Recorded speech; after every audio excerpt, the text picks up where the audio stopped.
Welcome back to the Fuse Show, everybody. My name is Jim. I'm the co-founder of Xfusion.io and the co-host of the Fuse Show. I'm excited to be joined today by my guest, KAMIL KLUZA. KAMIL is the CPO and co-founder of ClimateX, which is a climate data and analytics tech firm. He's an econ-o-metrics whiz of the unquantifiable with 15 years of experience in stress testing, loss, and capital modeling at tier 1 global institutions. All right, KAMIL, I want to go right into this. So I see on your LinkedIn that you're known as a quant. And I wasn't sure what that was, so I looked it up, and Investopedia calls that the rocket scientist of Wall Street. So I'm curious if you could tell me a little bit more about what that means exactly. So I would say that typically you are a quant when you undertake some heavy lifting when it comes to data analytics, and quants would be associated with anything numerical, typically from financial services background. I would say you might as well just be a quant doing your data science as well, which doesn't necessarily have to be relating to finances. But yeah, it's heavy lifting on the data and math side. Okay, so were you kind of like the whiz kid in school that advanced through the grades rather quickly? Is that your story? I'm not sure if I was a whiz kid. I was a SWAT. Okay.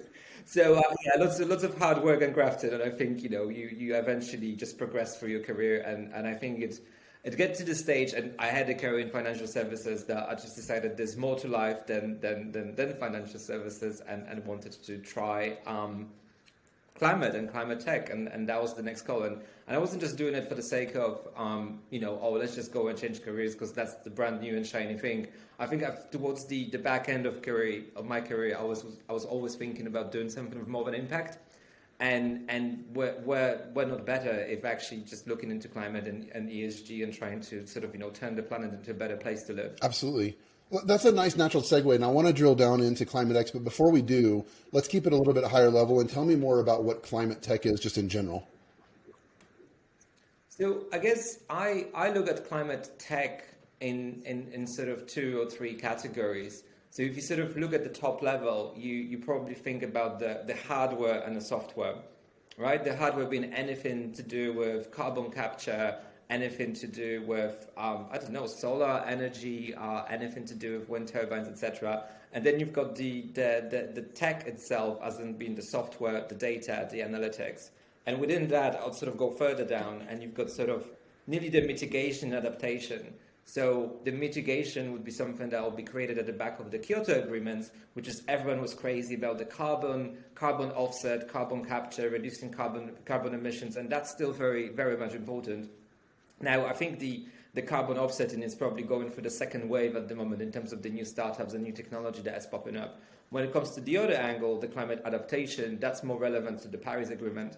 So obviously at the moment, everyone started to realize that actually, we probably in deep trouble because if we're looking to be more on the high emission pathways of carbon rather than the lower ones, and what comes with it is acceleration of natural disasters that are happening worldwide, as you've probably seen over this year. So we've got the hurricanes in the States as per normal. I mean, some of it is natural, some of it is accelerated. You had the wildfires, you had the flooding in Europe, you had droughts in sort of southern France as well. So it's all happening and will be happening much more frequently. That's why the sort of Paris Agreement kind of came about, and then there was a boom in the sort of there's a boom happening in the climate adaptation space. Okay, all right. So let's introduce ClimateX and tell me what you guys are doing to fight against that.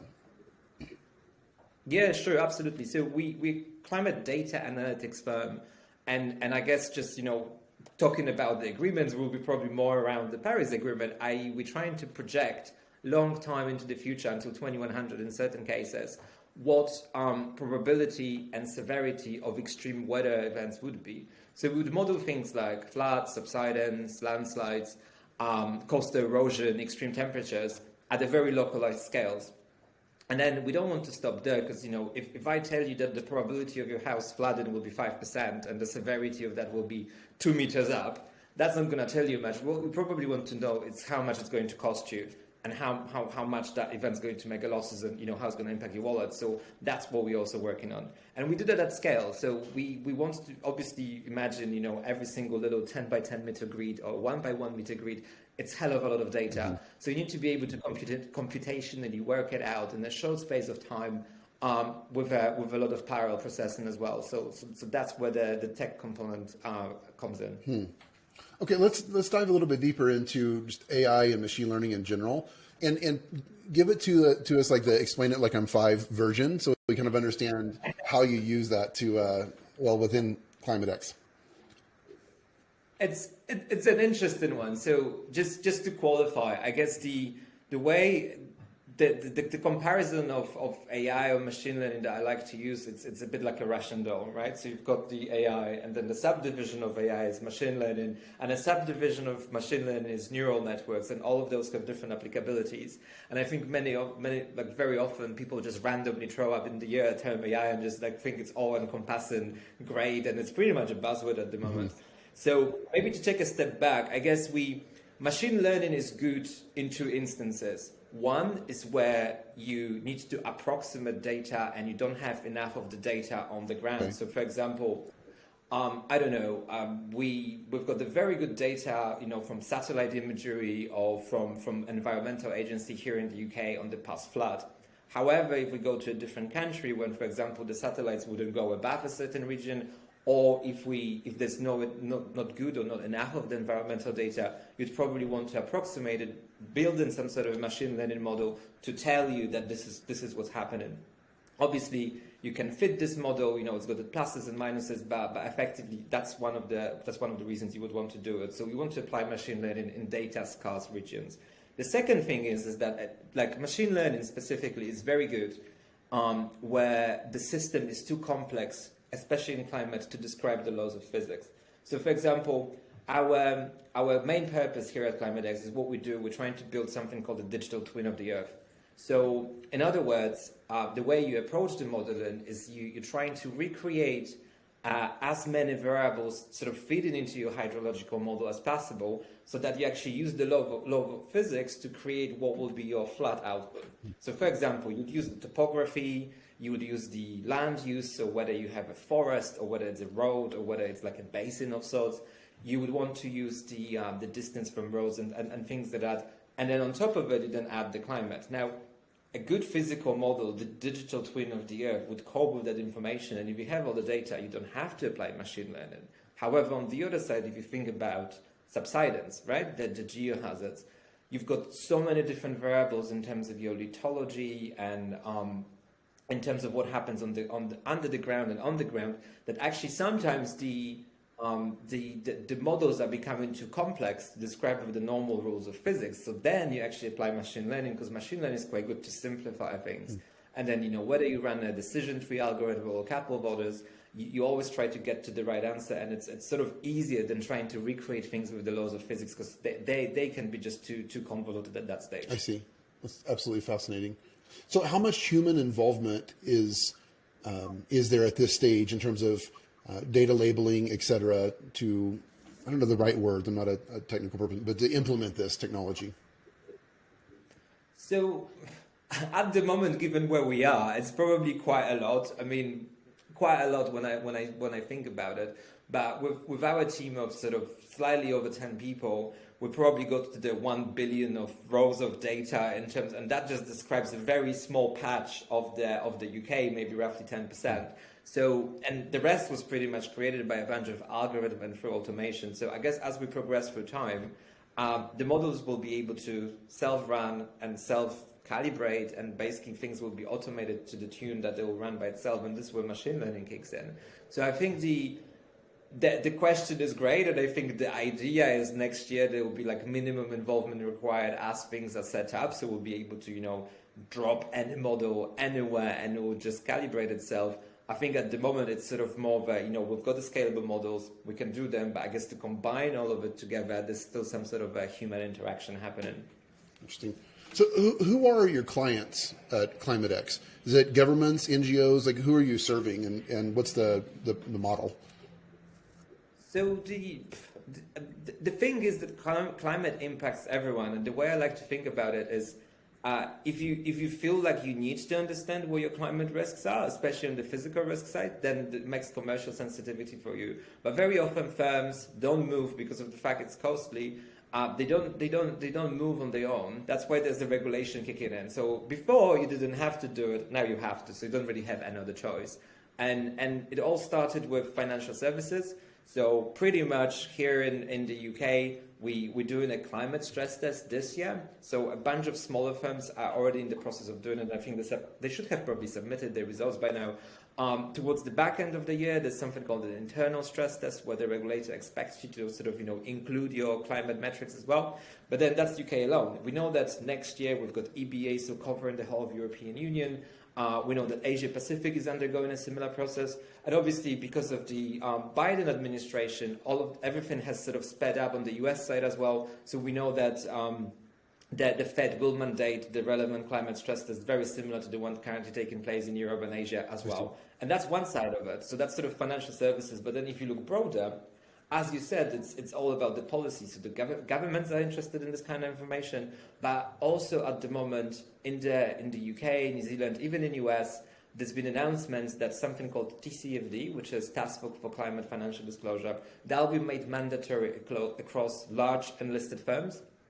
So irrespective of who you are and what you do, so if you are a chain of hotels or if you're a logistics firm, as long as you're large or listed on the stock exchange, you're going to have to undertake the climate sort of analysis, and there's no way out.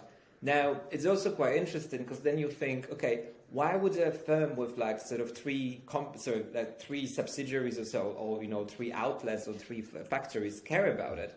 But then what's really important is that what climate assessment is also looking at is your supply chain. So you've got the firm that's got 2 dependents, that dependent has another 3 dependents, it's the whole tree. And when, because of climate, one of those little knots fails, then the whole operation might as well fail. So one of the things that TCFD is trying to do, as part of the non-financial sort of stuff, they're trying to pick up the failure of the respective nodes as well. So pretty much, if you want my blunt answer, that this is for everyone, and it's just the matter is, once the geospatial core is modeled, and we sort of working through that, I think it's down to tailoring the outputs to the specific industry. Because, for example, if, again, as an example of a hotel, if you work in a hotel, you're probably interested in the high-level rating, right? You A, great. You F, well, not so good. But, and similarly, like when you look at the financial services, they need the super rich data. So they want to know the reliability metrics, the accuracy, how things are calibrated. There's an extra level of probability and severity that comes on top of it. So, just a richer data, but pretty much about the same thing. I see. So in over the summer, you picked up a pre-seed round of funding. I'm curious how your fundraising efforts were. Like, what was the process, and how was that experience? So I think we actually closed in June. So we probably started around late December, started putting the decks together, and then the whole thing, I would have said, probably took around 6 months, maybe, or slightly under. I'm hearing it's not this long. Like, for me, it seemed tremendously long. Yeah, I bet. And having worked in financial services, you would make sales definitely much bigger than the amount we've raised, and that was probably the matter of a week instead of several weeks. But nevertheless, we got there. How the process looked like, I think raising pre-seed it's like dating. So effectively, you just speak to a bunch of people, they like you, you continue having a discussion, and sometimes it works and sometimes it doesn't. So I think overall we've learned a hell of a lot. I think it helped us to narrow down some of our thinking. So I think you come to the table and you have like hundreds of ideas. So I think, through the feedback, etc., I think we managed to sort of tailor down the proposition or the offering. I think we got stronger in terms of thinking where we are and what we want to do exactly. But I think also the process had its frustrations too. So, we had a couple of instances where, people would, I don't want to necessarily say waste our time, but, they would want to toggle, sort of encourage you, but then it turns out we're not part of the investment thesis, which is something that we told them from the start. So it kind of felt like, why are we going through this process from the start? And it's just one of those things that, hey, it just happens. Because let's face it, like if you're speaking to a 50th person overall, then, it might be something like, it's an effort and it takes time and it can be quite stressful. But I think overall, look, it's a good thing. It's a new skill. Yeah, for sure. I'm curious to dive a little bit deeper into that. So from an investor perspective, how much do you think they weigh in their decision if they like the founder, trust the founder, et cetera, versus just the quality of the product. I hope you understand what I'm getting at. It's like the personal side of that. Yeah, that's an interesting one. I think obviously graduating from top universities, it's probably a game opener. And I somewhat, at some stages, I felt that actually didn't matter what I've previously done in my career because it wasn't, to do with running your own startup. Nevertheless, I'm after nearly 15 years of professional career in financial services, and our, product will be, to start with, predominantly sold to those. So I'm pretty much on the reverse seat together with my founder. Also, I think I'll be quite blunt, I think we might have had a bit of a challenge because my co-founder is Asian, and I think sometimes it wasn't necessarily, the diversity in some of the investment firms that we've been encountering wasn't really that great, and I felt that could have potentially disadvantaged us to an extent. But hey, we just worked harder for it, that's about that. That's the perception I was getting. I'm trying to discern, there's an idea that my co-founder and I have of starting kind of a sister show to the Fuse show called Infuse. And the idea, it's kind of a cutesy name, but the idea would be that we would interview VCs, angels, maybe private equity investors, et cetera, and create a network or environment where we can introduce founders that are looking to raise with investors that are looking to invest. And the hypothesis is, and I'm prepared to be totally wrong on this, but the hypothesis is that there's value to the investor in knowing the founder. Especially like with this show, we like to go deeper into the kind of the personal side, the way that the founders think, et cetera. Would you agree with that hypothesis? I mean, do you think it's all just like, I get that you need to check the box, like the product has to be good, but when you're competing with other founders to raise funds, I would argue that if a VC is giving you the time of day, then likely those boxes have been checked. You're probably you have a decent educational background, you have a decent product idea, et cetera. So I'm curious to hear your thoughts on that. I guess if you're talking about personal chemistry, I think absolutely yes. I think, it's like, again, as I mentioned, it's like dating. You sort of need to sign in your marriage for another sort of 3 to 10 years, depending on, what your progress and the VC or the sort of angel's plans are. So absolutely, I think we got quite lucky. I do genuinely enjoy working with our investors, and we work with them quite actively as well. So, they basically different people for different things, but, we feel that we're given help, and, we're not afraid to ask for that help. So, whether you say, if it's important to be on the likable note, I would say absolutely yes. Because, you don't want to do business with someone that isn't necessarily up to your liking. So, yeah. And we've been quite lucky, as I mentioned. Yeah, that's great. I appreciate the feedback.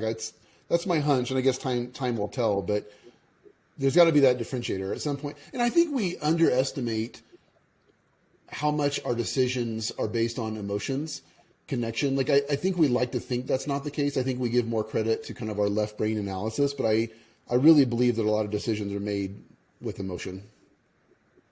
Well, the story that supposedly you make a hiring decision within the first 5 minutes of an interview. So I think it might as well be something similar. Although, as and when you speak to the bigger investment machines, you sort of, go in for the chain of approval, and that you speak to an analyst, then you speak to someone bigger, partner, etc. So yeah, that's the whole challenge. Yeah, well, it's almost like you have to pass at each stage of the game, right? Like you have to make that connection at each stage to be able to progress down the path. And also, I mean, we had a couple of times like a couple really, where we're in front of the whole panel. And say, we managed to convince 5 people out of 6 that that was still a no, because there has to be the, collective agreement as to whether they take you up or not. So that's also interesting. Oh. Yeah, we're presently bootstrapped, and I don't know that it would make sense for us to raise. You never know in the future, but it honestly sounds quite stressful. I mean, I understand why founders do it, why it's necessary for a lot of startups, but it sounds really stressful to me. I guess my advice, if I could give any, if you can bootstrap, do bootstrap. Why would you give equity away from your own company?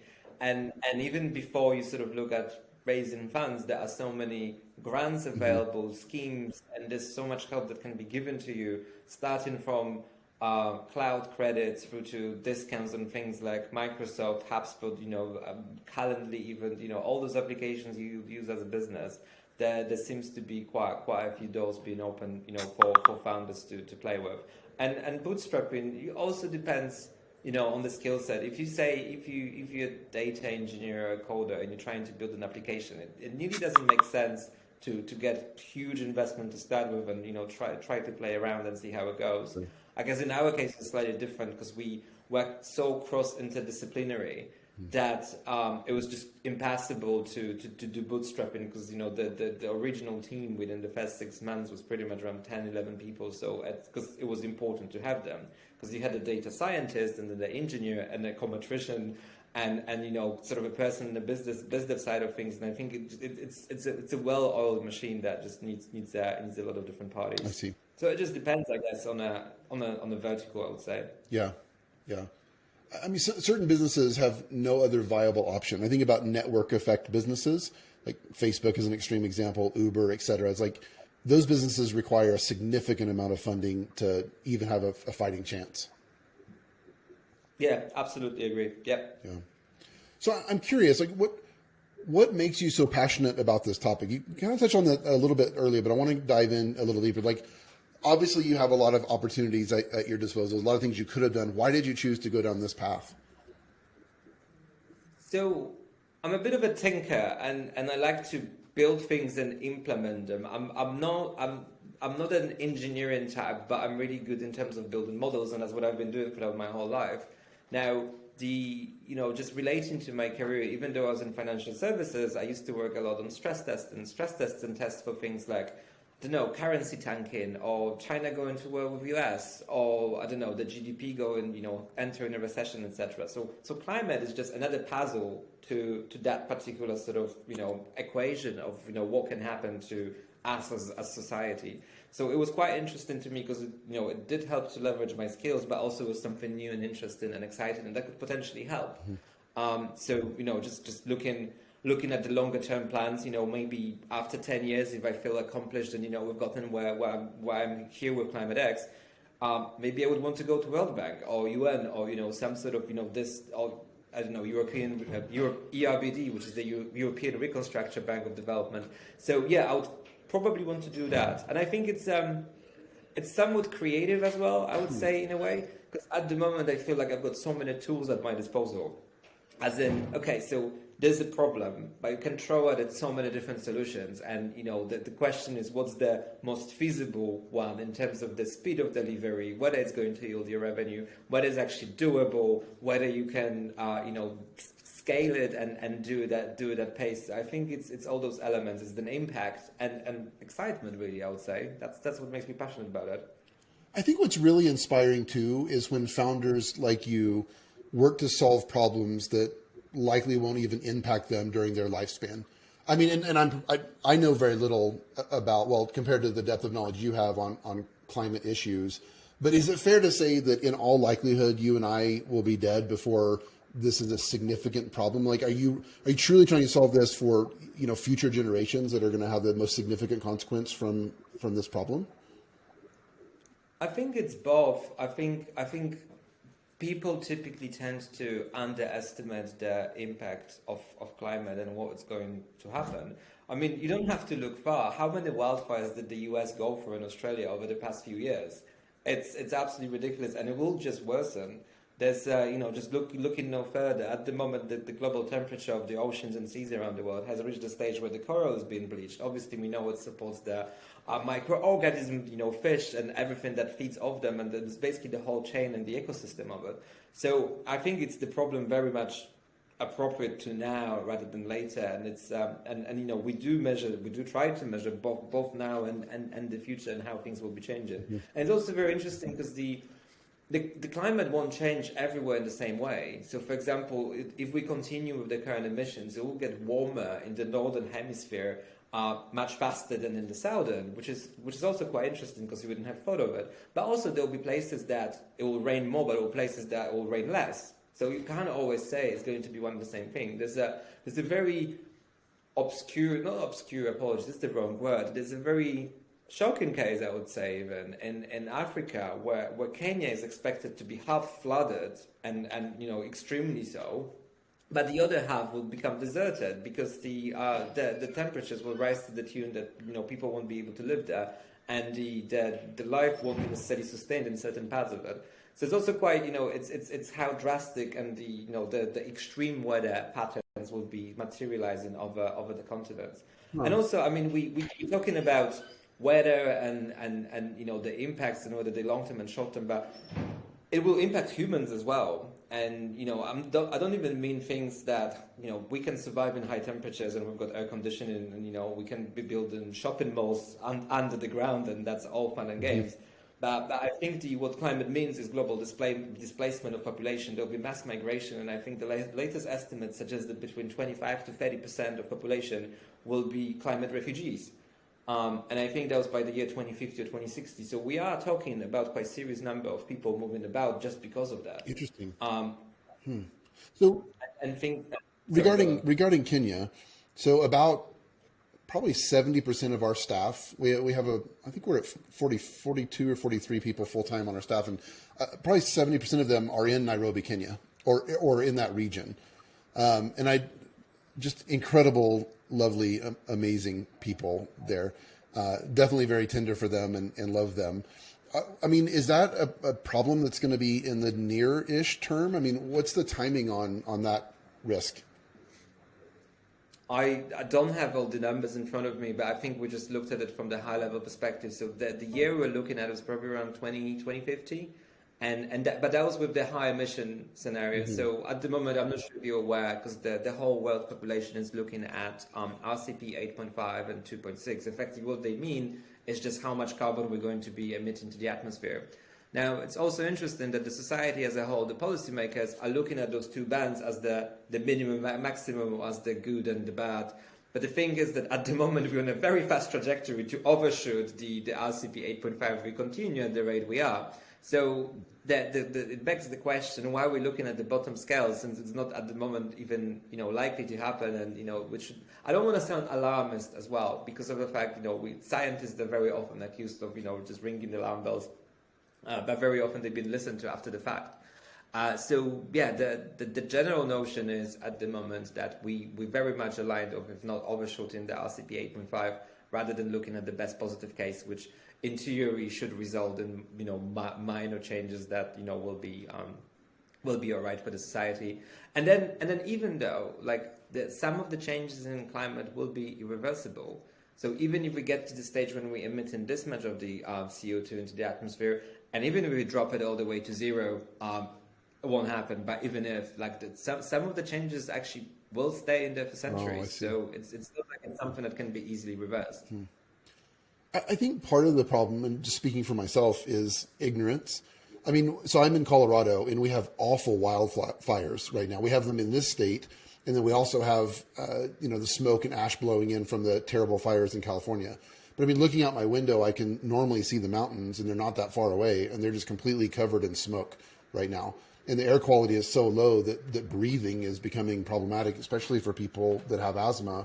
But I didn't know that had anything to do with climate change, right? So I have a general ignorance on, I'm experiencing these acute consequences, but yet don't connect that to the root problem. And I think that's an issue when it comes to provoking change. Because if I can correlate the root problem as climate change that's causing fires, then I'm more aware of the situation and thus more motivated to change it. Yeah, and it's about the extremes. So I would imagine in case of the Colorado, what happens, the number of sunny days or the number of days above a certain temperature is higher than on average, even though the average temperature isn't really changing by much. It's the extremes that do happen. And basically what we say in climate change, the extrema will be more extreme.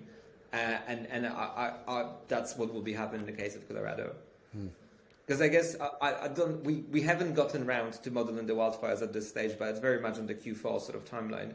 But if I do recall well from a climatologist, I think you have to be above a certain temperature for a few days in order for everything to dry up sufficiently, so that sparking the wildfires is quite an easy thing to do. I see. I'm curious, you have very large, audacious goals that you're trying very hard to achieve. I mean, this is an incomprehensible problem, right? Or nearly so. I'm curious, though, to break that down into like a micro sense and look at each day. I'm curious to know at the end of your day, how often do you feel a sense of peace and accomplishment and joy versus feeling like I just. I think, I mean, Jim, this is a kind of it's a founder question, right? Like you wake up and you've got 1,000 of things to Yes. do. The question is, what is the priority? What you get done today? Do I have a free weekend? Probably haven't had one since January. I do try to take Saturdays off. What gives me sense of accomplishment? Well, we've got a high-level plan for the product, and at the moment, it's going and progressing well. But hey, ask me in 2 weeks' time, and the answer might not be exactly the same. So at the moment, we work on a number of assumptions, and that gives me not an anxiety, but it sort of makes me definitely very diligent when it comes to planning, because there's some buffers being built in, etc. But very often, like with everything, you just come across things that you couldn't have planned for, and this is where the whole thing goes out of the window. So your timeline just out of a sudden was delayed by 2 or 3 months. Yeah. And you did promise to a customer that you're going to get it done, but actually it might not be possible. So it's definitely one thing that I'm trying to avoid. But do I go home with a sense of accomplishment? Yes. Do I go home with a sense I'm finished? Absolutely not. There's always so much that even if you get home for like 11 and you know that you've got still this 150 emails to respond, and your Trello or whatever you use it to track your actions, it's filling in. Yeah, it's a bad feeling when Trello or ClickUp or Asana or whatever is like, you're not actually making progress. It's going like this. It's like, even though you're checking things off the list, it's growing instead of receding. Yeah. And look, I mean, I finally planned the holidays. So I'm going away in October, but except from like a sort of longer weekend, I mean, 3 days here and there, it probably was non-existent. So I'm going to rest for a week. Well, good for you. And on that note, I think what I'm getting at is the idea of playing the long game, the idea of running the marathon versus a sprint. And this is a hotly debated topic, and a lot of founders are on the side of, look, you've got to work like you've never worked before, 80 to 100-hour weeks. You've got to get this done. And I guess it depends on the end goal. Like we're building something that we want to endure a very long time. We have no intention of selling. I know that's not for everybody, but how do you look at your journey? I mean, do you look at this as a sprint? I'm going to get 5-10 years. I'm going to sell Climate X, et cetera. Or is this a marathon for you? So I think the short-term view, and I'll start with this one, is that it's a sprint to get the product finished. Okay. I want to have something to show up for, and we run in proof of concept with a number of customers at the moment, quite a few high-level customers that I'm really, really happy about. And we're just demonstrating our sort of first view of the data and what can be receiving, sort of getting the feedback just to finish the product on time. I think that once the product is done, which I'm hoping to be relatively soon, I will then move on to the more of a marathon mode. But at the moment, it's more of a sprint. Then the marathon mode, obviously, as you're saying, there's a long-term plans. We want to get to an IPO to a 1 billion valuation. Hey, that's all very much the cards, and it's not. I think it's all within the realms of plausible, and I definitely see this happening.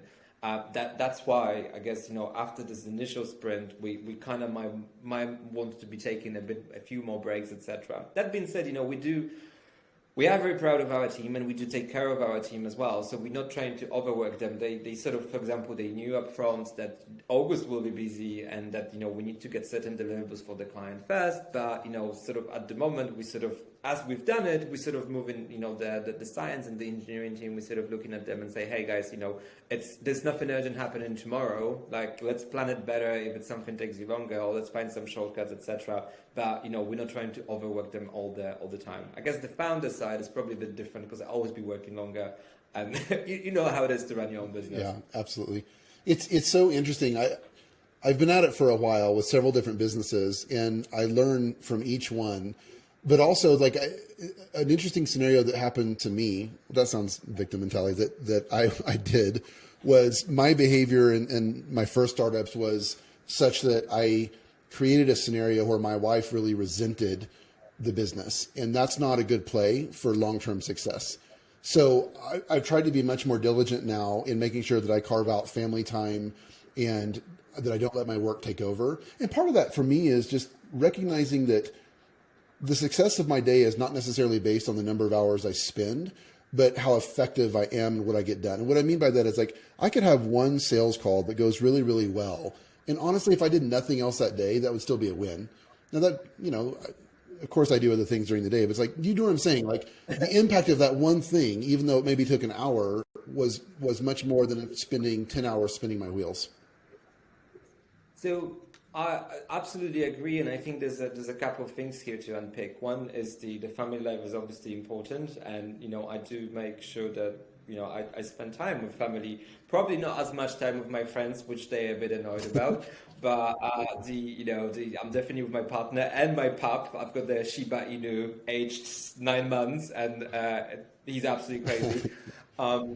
But yeah, and I take him to work every day now, and he basically became a bit of a mascot for the whole team. But anyway, it's very important. That's why I've got this little rule when I try not to work on Saturdays at all, and just trying to spend the time or the quality family time, as well as we do pretty much eat dinner together every day. So even if it's quite late, I can always work from home. I've got my office. It's sort of easier. And around the quality versus quantity, yeah, absolutely. I use something called the prioritization matrix, where there's the things that are urgent and impactful, and things that are non-urgent and unimpactful.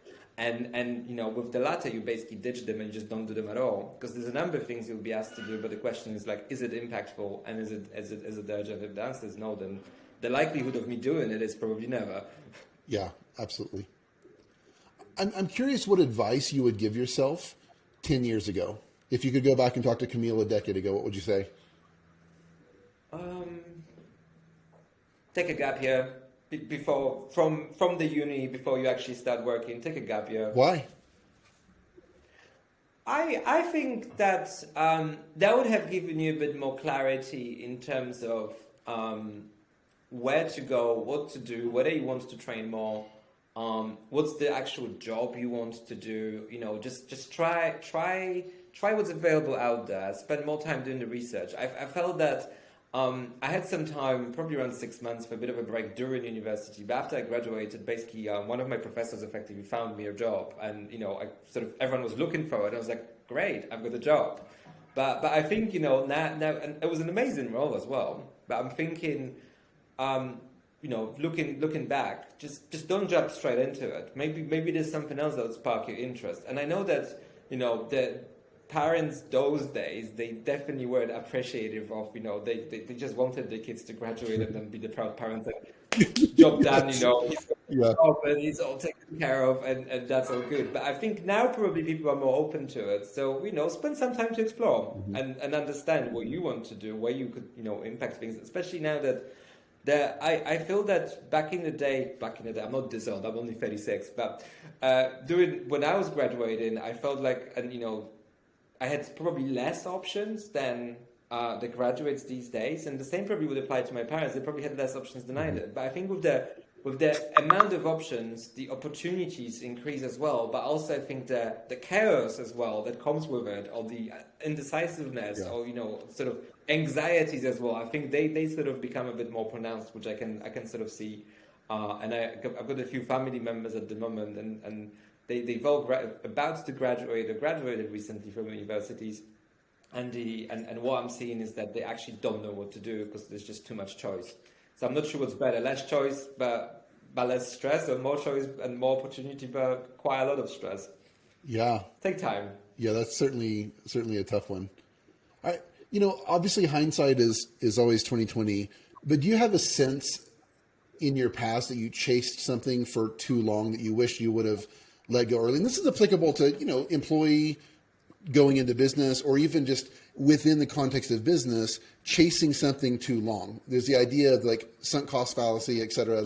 How does that play out for you in your past? Tough one. I think on one side, I'm quite adamant. If I set myself a goal, I want to reach it. And as I was saying, if there's no door, I'll find a window. And I think this is me generally. And whether I've chased something for too long, I think there could have been sort of maybe individual projects that I would want to do, and probably they ran longer than necessary.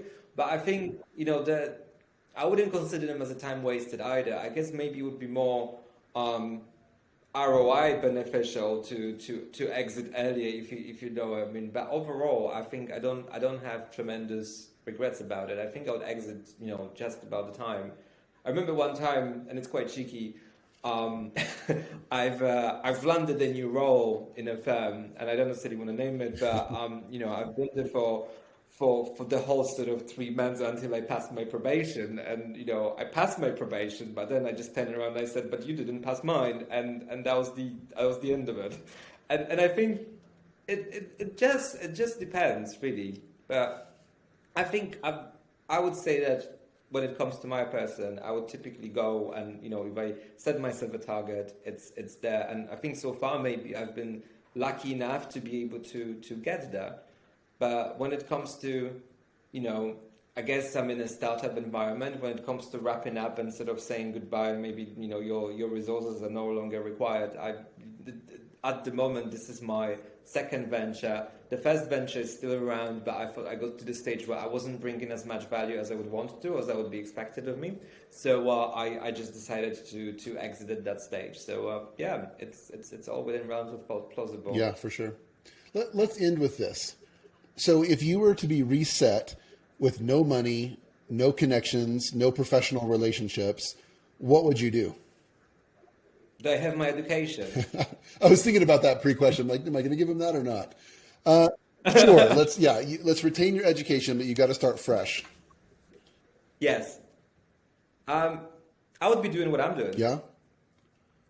Yeah, I would be in climate tech. I think this is the place to be. I think it's a link of data science, data engineering, some of the latest cool, crazy thinking around the world. I mean, I'm so excited. I'm literally speaking to some folks next week about using the supercomputer for free, which is just brilliant. We can run our own climate simulations, which is just takes so much computational power that all the Amazon or Google clouds are just not able to handle. So it's great.